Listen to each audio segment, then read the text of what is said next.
मैं सनी और आप देख रहे हैं हमारे YouTube channel Sunny learning point. तो चलिए आज के इस वीडियो में हम जानने वाले हैं क्लास 10th के मैथ के जितने भी ऑब्जेक्टिव क्वेश्चंस इस साल यूपी बोर्ड एग्जाम्स में पूछे जाएंगे, हमने जो है इम्पोर्टेंट ऑब्जेक्टिव क्वेश्चंस को इस वीडियो में शेयर आपके साथ किए हैं।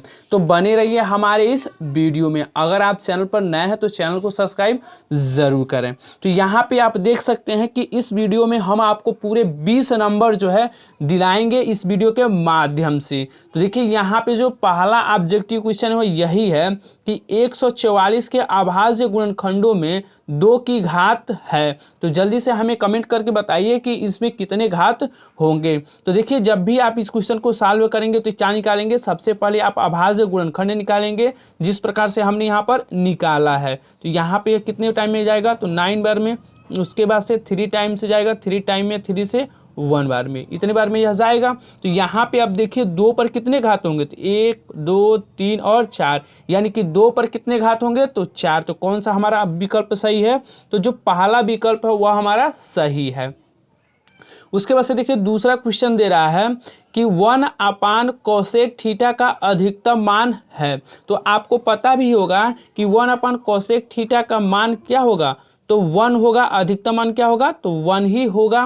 वैसे भी आप जानते हैं कि जो हमारा 1/कोसेक थीटा होता है वह किसके बराबर होता है, तो साइन थीटा के बराबर होता है। और साइन 90 अंश का अगर हम मान देखें 90 का तो कितना होता है, तो 1। तो इसी प्रकार से जो कोसेक थीटा का जो अधिकतम मान होगा क्या होगा, तो 1 ही होगा। उसके बाद से देखिए तीसरा क्वेश्चन है हमारा कि एक परीक्षा में 7 छात्रों के प्राप्तांक 3 2 3 4 2 2 तथा 5 हैं, तो छात्रों के प्राप्तांक का बहुलक होगा। तो आप जानते होंगे कि बहुलक हम उसे कहते हैं कि जो संख्या सबसे अधिक बार आती है वही हमारी क्या होती है, बहुलक कहलाती है। तो इसमें जब आप क्रम से इसको जब व्यवस्थित करेंगे तो क्या हो जाएगा, 3 3 2 2 2 4 और 5, इस प्रकार से आप देख रहे हैं। तो जो सबसे अधिक बार कौन सी संख्या आई, तो 2 जो है सबसे अधिक बार आई है, तो इसमें जो होगी बहुलक की क्या होगी, तो 2 का अधिक होगा। ठीक है। उसके बाद से देखिए क्वेश्चन नंबर 4। क्वेश्चन नंबर 4 क्या दिया हुआ है कि निम्न चित्र में ओ वृत्त का केंद्र है। क्या है, ओ जो है क्या है, इस वृत्त का केंद्र है। यदि कोण BOD बराबर 160 अंश तो कोण BCD की माप क्या होगी। हमें बताना है कि जो कोण BCD यानी कि यह जो कोण होगा वह कितना होगा, हमें बताना है। तो आप जानते हैं कि यह एक प्रकार क्या है, चक्रीय चतुर्भुज है। क्या बन रहा है, चक्रीय चतुर्भुज। और यहाँ जो केंद्र पर वह कितना बन रहा है, तो 160 डिग्री का कोण हमें बन रहा है यहाँ पर। तो आप जानते हैं कि केंद्र पर अगर 160 डिग्री का कोण बन रहा है तो यहाँ पर जो है कितना हो जाएगा, आधा हो जाएगा। कितना हो जाएगा, तो कोण ए का जो मान हो जाएगा वह 160 का आधा हो जाएगा, यानी कि यह हो जाएगा 80 डिग्री। यानी कि जब कोण ए का मान कितना हो गया, 80 डिग्री हो जाएगा। तो यहाँ पे आप जानना है कि चक्रीय चतुर्भुज के 2 सम्मुख कोणों का योगफल कितना होता है, तो 180 अंश होता है। यानी कि कोण ए प्लस कोण सी बराबर मिलकर कितना हो जाएगा, तो 180 डिग्री का कोण बनेगा। तो यहाँ पर कोण ए का मान हमें मालूम है 80 और कोण सी का हमें ज्ञात करना है। तो जब हम कोण सी का ज्ञात करेंगे तो क्या मिलेगा, हमें 100। यानी कि इस प्रकार से जो कोण BCD का मान होगा वह क्या होगा, तो 100 डिग्री होगा। उसके बाद से देखिए क्वेश्चन नंबर 5। क्वेश्चन नंबर 5 क्या कर रहा है कि 3 घन जिनकी कोरें क्रमशः 3 4 5 सेंटीमीटर हैं, इनको जब हम पिघला करके एक घन बनाया जाता है तो नए बने घन की कोर हैं, हमें बताना है। तो यहाँ पे क्या करेंगे, तो यहाँ पे देखिए 3 घन है।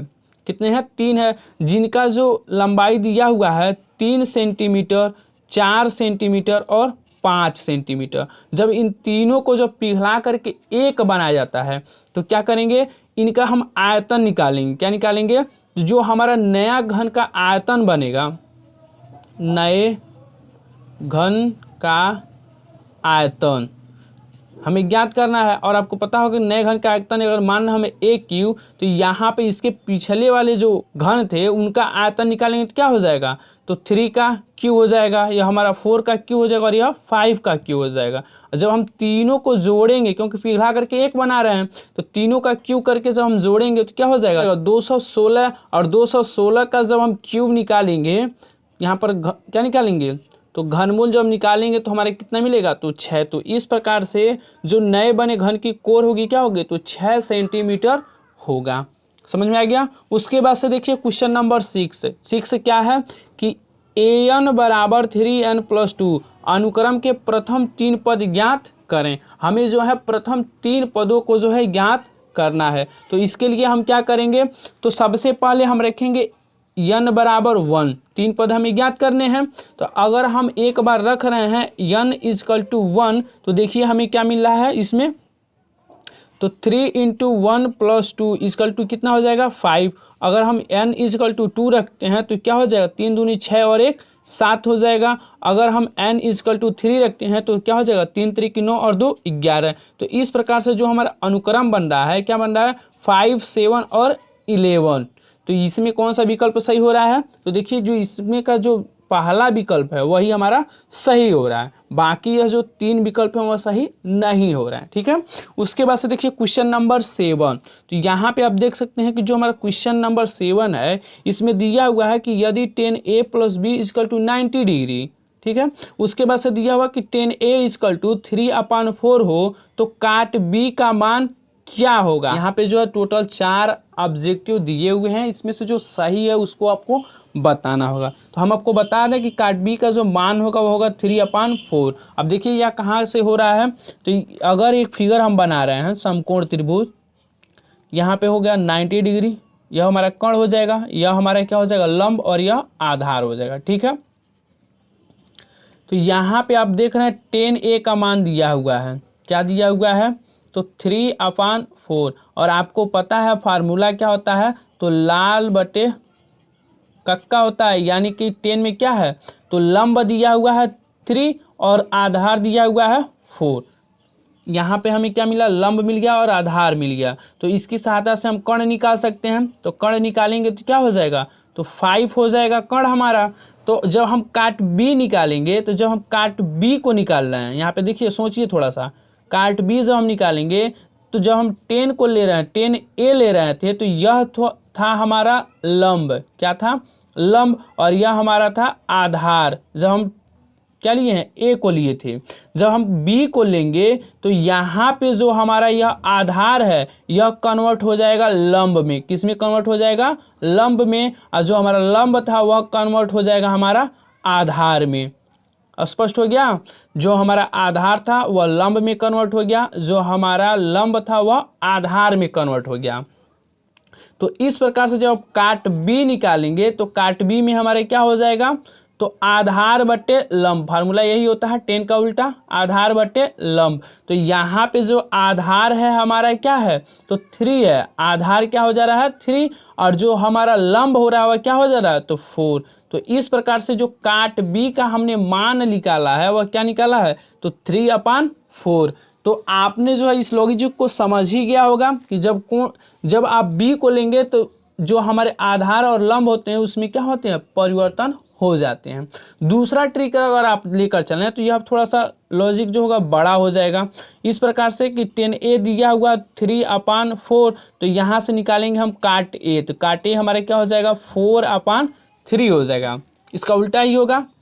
तो इस प्रकार से जब हम लेंगे a + b = 90 डिग्री, तो क्या करेंगे, दोनों पक्षों में जो हम काट लेंगे, क्या लेंगे, काट लेंगे, तो हो जाएगा काट a + b = काट 90 डिग्री। और आपको पता है कि काट 90 डिग्री का जो मान होता है वह क्या होता है, 0 होता है।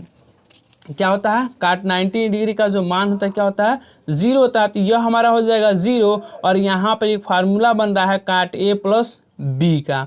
तो आपको जो है फार्मूला याद ही होगा, जब उस पर मान को जब आप रखेंगे तो आपको जो है मान मिल जाएगा काट b का, क्योंकि काट a का जो है हमने मान निकाल लिया 4/3।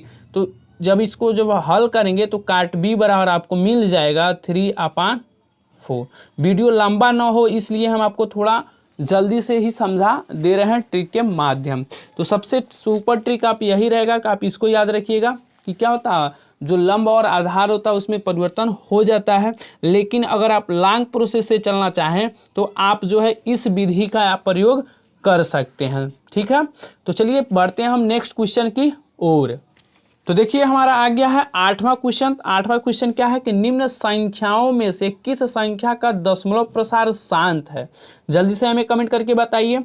तो देखिए हम जानते हैं कि वही दशमलव प्रसार शांत होते हैं जिनका हर का जो गुणनखंड होता है वह 2 पर घात n और 5 पर घात m के रूप में हो, या 2 पर घात n और 5 पर घात n के रूप में हो, तभी जो होता है हमारा दशमलव प्रसार शांत होता है। तो देखा जाए तो इसमें किसका जो है हर 2 पर घात n और m के रूप में है? तो देखिए इसमें से किसी के नहीं है, बस इसी नंबर यानी कि दूसरा जो ऑप्शन वही सही होगा, बाकी कोई नहीं, क्योंकि यही जो है 2 पर घात 3 और 5 पर घात 6 के रूप में है।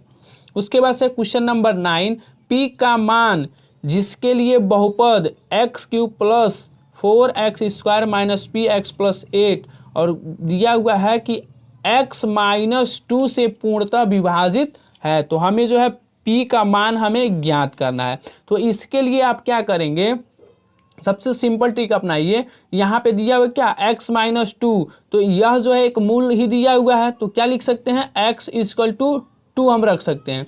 तो जब हमें x इक्वल टू 2 मिल गया तो इस समीकरण में जो है x का मान जब हम 2 रखेंगे तो p का जो है हमें मान मिल जाएगा। तो रखिए जल्दी से फटाक दे और हमें कमेंट करके बताइए कि जो हमारा p का मान है वह क्या है। तो चलिए बता देते हैं, जो p का मान आएगा वह हमारा आएगा 16 आएगा।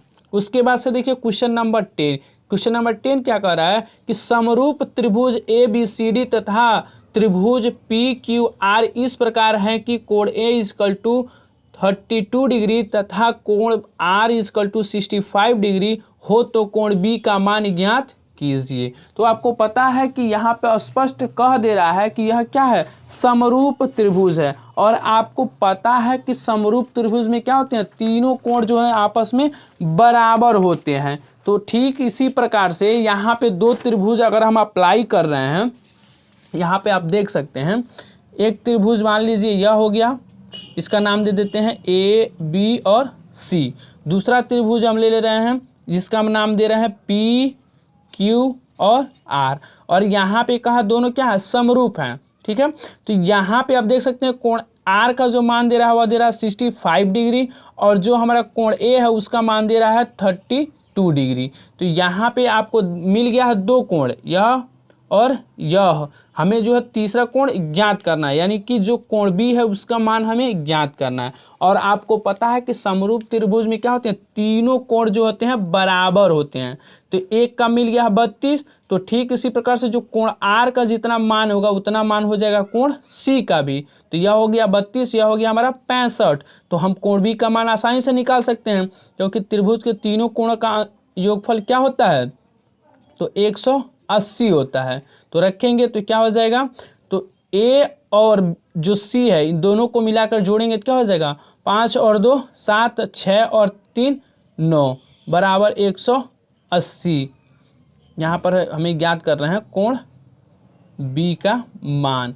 ठीक है, इसको उधर भेजेंगे तो मिलेगा हमें क्या, कोण B बराबर मिलेगा हमें 83 डिग्री। तो कौन सा ऑप्शन सही हो रहा है, तो देखिए फर्स्ट ऑप्शन जो है हमारा सही हो रहा है। ठीक है, उसके बाद से है क्वेश्चन नंबर 11। 11 में क्या कह रहा है कि 2 वृत्त एक दूसरे को C पर स्पर्श करते हैं तथा उन वृत्तों की AB एक उभयनिष्ठ स्पष्ट रेखा है, तो कोण ACB बराबर है किसके, 60 डिग्री, 45 डिग्री, 30 डिग्री या 90 डिग्री। तो किसके बराबर होंगे, तो 90 डिग्री के बराबर होंगे। और आप सोच रहे होंगे कैसे, तो स्पष्ट है, आप जब पढ़े होंगे एक्सरसाइज तो देखे होंगे कि 2 त्रिभुज वृत्त हो गए इस प्रकार से, और इस पर जो एक स्पर्श रेखा खींची जा रही है। तो यहाँ पे जो यहाँ पर स्पर्श कर रही है उसको जो हम मान रहे हैं C, और यह है हमारा AB एक रेखा। तो इस पर क्या लंब ही तो पड़ रही है, तो C का जो मान होगा क्या हो जाएगा 90 डिग्री। उसके बाद से क्वेश्चन नंबर 12 कि बिंदु A यहाँ पे दिया है 5, 12 की Y अक्ष से लंबवत दूरी है तो वाई अक्ष से लंबवत दूरी क्या हो जाएगी, तो 5 इकाई होगी। अब देखिए कैसे हो रही है, यहाँ पर स्पष्ट कर लीजिए। तो मान लीजिए एक ग्राफ अगर हम दर्शा रहे हैं 5 से लेकर के 12 तक, ठीक है, तो यहाँ पे स्पष्ट रूप से देख लीजिए। तो एक्स अक्ष पे कितने बार दर्शाया जा रहा है, तो 5 बार, 1 2 3 4 और 5। लेकिन जो यहाँ पे वाई अक्ष है इस पे कितने बार दर्शाया जा रहा है, तो टोटल जो है 12 बार दर्शाया जा रहा है। 1 2 मान लीजिए 7 8 9 12 तक डायरेक्टली मान ले रहे हैं, क्योंकि पूरा मान रखेंगे तो आएगा नहीं, ठीक है। तो यहाँ पे आप देखिए स्पष्ट रूप से क्या पूछ रहा है, वाई अक्ष से लंबवत दूरी, यानी कि जो यह हमारा वाई अक्ष हो रहा है, यही हो रहा है ना, जो हमारा वाई अक्ष हो रहा है यही हो रहा है, यह जो हमारा क्या वाई अक्ष है, तो इस पे जो लंब हो रहा है वह कितना हो रहा है, यही तो हो रहा है, एक्स अक्ष इस पे लंब हो रहा है, तो इसकी जो लंबवत दूरी होगी कितनी होगी, तो यानी कि 5 ही तो होगी। एक्स अक्ष पर लंबवत कितनी हो रही है, तो 5। तो इस प्रकार से जो है हमने लगाया है 5। अगर वही पूछा होता एक्स अक्ष से लंबवत दूरी, क्या पूछा होता, एक्स अक्ष से लंबवत दूरी, तो हम क्या बताते, तो 12 बताते हैं। तब क्या होता, तो एक्स अक्ष यह हमारा हो जाता और इस पर लंब क्या पड़ता है, यह पड़ता। तो यहाँ से और यहाँ तक की जो दूरी हो रही कितनी हो रही है, तो 12। तो जब हमें वाई अक्ष से लंबवत दूरी पूछता तो क्या बताते हैं, 12 इकाई। लेकिन इसमें पूछा था वाई अक्ष से, तो इसलिए क्या हो जाएगा, 5। सिंपल से आप ट्रिक यही जानिए कि जो पूछेगा, सिंपल से क्या पूछ रहा है, वाई अक्ष से पूछ रहा है तो एक्स अक्ष का मान लिख दीजिए। क्या लिख दीजिए, एक्स अक्ष का मान क्या हो जाएगा, 5।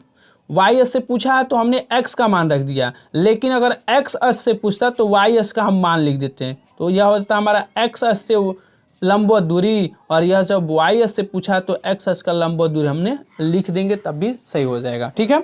उसके बाद से देखिए क्वेश्चन नंबर 13 कि यदि एक समांतर श्रेणी का यनवां पद 3 + n/4 है तो उसका 8वां पद है। तो सिंपल से आप जान नहीं रहे 8वां पद निकालना है, तो यन के जगह हम क्या रखेंगे, 8 रखेंगे। तो क्या हो जाएगा, 8 और 3 11/4। तो कौन सा ऑप्शन सही हो जाएगा, तो दूसरे नंबर का। उसके बाद से देखिए क्वेश्चन नंबर 14 यदि x² - 1/9 = 0 हो तो x का मान होगा। तो आप आसानी से इस क्वेश्चन को भी सॉल्व कर लेंगे। तो क्या हो जाएगा, +-1/3। क्योंकि यहाँ से जब इसको दूसरे पक्ष में भेजेंगे तो धनात्मक में हो जाएगा, x² = 1/9। तो स्क्वायर को जब उधर भेजेंगे तो अंडर रूट में हो जाएगा 1/9। इसको बाहर निकालेंगे तो क्या हो जाएगा, +-1/3। तो इस प्रकार से जो है हमने टोटल 14 इंपॉर्टेंट क्वेश्चंस को जो है इस वीडियो में सॉल्व करना सीख लिए हैं। तो चलिए मिलते हैं हम नेक्स्ट वीडियो में। अगर आपको वीडियो अच्छा लगा हो तो कमेंट करके हमें ज़रूर बताएं।